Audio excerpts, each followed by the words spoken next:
नमस्कार जय जगन्नाथ। गोटे घर संपूर्ण रूपे वास्तु क्लियर हो पार जदि प्रथम नुआ घर कला पूर्वर प्रथमे माटी परीक्षा करने दरकार।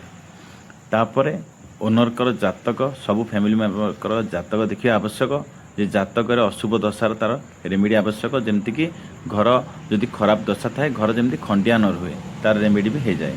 प्लस जमीर ऊर्जा 5-6 प्रकार जमीर परीक्षा करा जाए। जमीर ऊर्जा जिते बड़े पॉजिटिव पाए बा ओनर को सहित जदि मैचिंग हुए नाड़ी चेक करा जाए।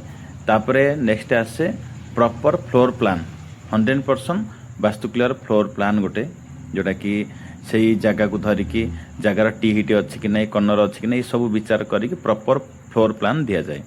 तेबे गोटे घर केवल वास्तु प्लान रे सीमित न थाए टाइम टू टाइम विजिट दरकार।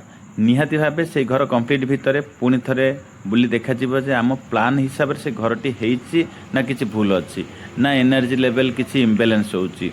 जदि सेतेबेले भी एनर्जी लेवल किसी जदि इम्बालांस होइथिबो घर कंप्लीट पर बा छात पर तेबे तापरे मध्य रेमेडी आसे। प्रथमे प्लॉट को ग्रिड कला पर प्लॉट क्षेत्र में कौटी सेप्टिक टैंक आसीबो कौटी मेन एंट्रांस रहिबो कौटी बोरवेल पॉइंट रहिबो ए सब आइडेंटिफाई करा जाए।